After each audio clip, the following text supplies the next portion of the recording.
My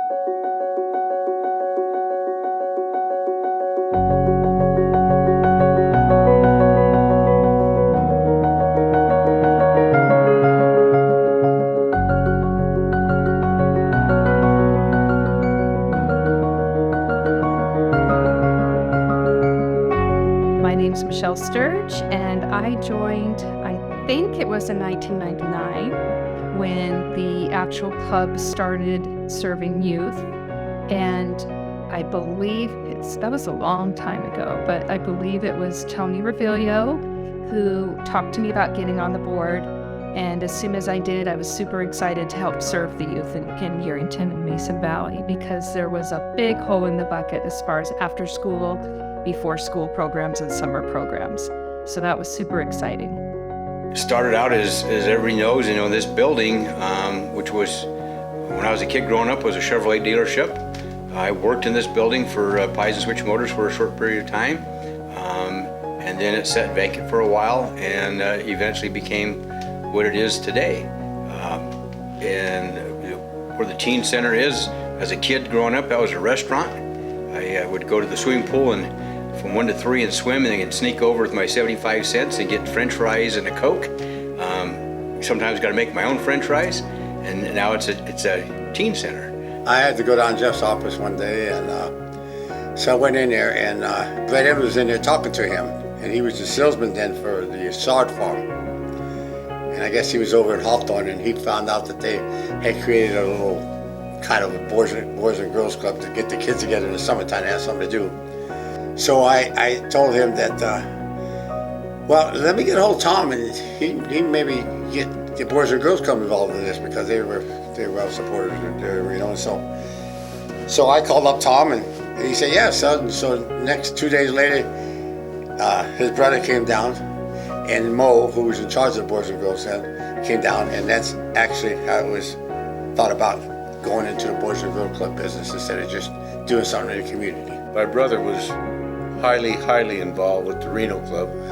I had to work for a living, but my brother got to enjoy doing other things. And so, communicating with my brother, got hold of Mo, we came down.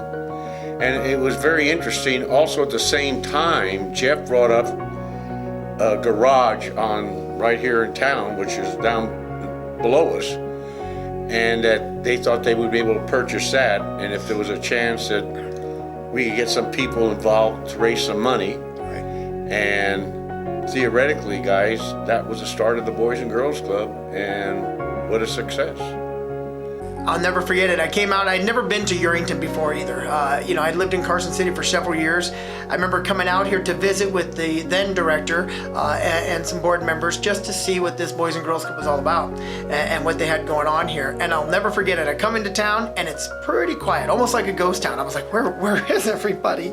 And the director at the time, she's like, well, Friday nights, this was a Friday night I was here, she goes, this town pretty much really supports their families and their sports and their youth.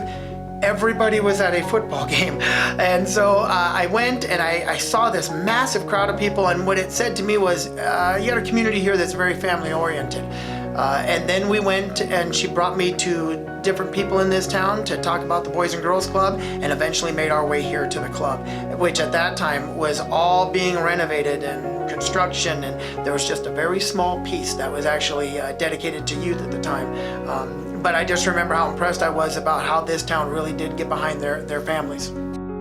As Lyon County School District Superintendent, I was humbled when the Mason Valley Club offered to expand its service area to Silver Springs in 2009 and Dayton in 2010.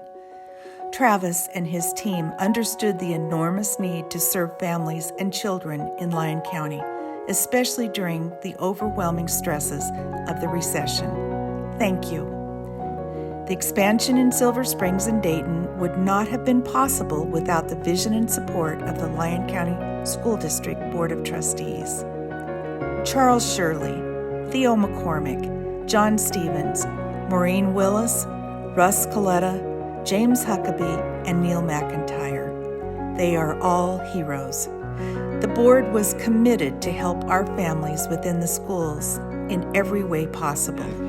I really got involved with the club in the county side of things, in 2008, 2009, when we started laying off and doing away with programs because of the recession. And the club picked up the ball and ran with it in Dayton and Silver Springs for us.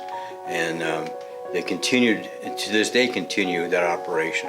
And I was very proud of the fact I got to be instrumental in helping achieve funding for Dayton to have a standalone facility. It's not common that clubs have many standalone facilities, and you have three within this organization. Hawthorne, Yerington, and Dayton, and hopefully someday we can get Silver Springs up and running and their own facility too, and let the school do their thing and have a place for the kids to go to after school and in the summertime in Silver Springs as well. It was challenging, but the best challenge ever because the vision was there. And I will say Pam Perry had a huge vision for that club always, as did Tony, Rod Pellegrini, a lot of the initial board members that I started with. And the growth, it was so much fun to watch and see the kids come to the club and see it grow. Nothing warms my heart, but also reminds me how old I am, more than seeing generational kiddos coming through the doors now. At all of our sites, we're seeing it begin to happen in Dayton and Silver Springs now too, now that we've been there for over a decade.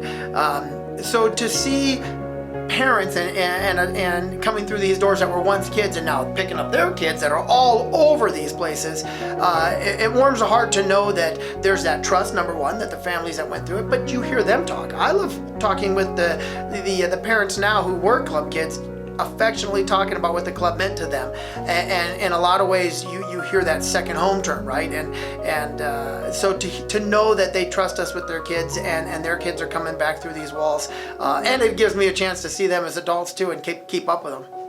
And then I like to say the board, that the people who wanted involved in it came forward because there was nothing there.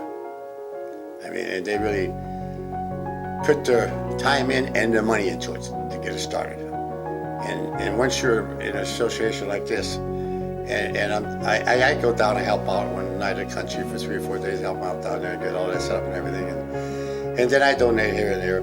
And the good members to me is got something that's decided you can never just walk away and turn your back to it. You've got to keep helping and go forward.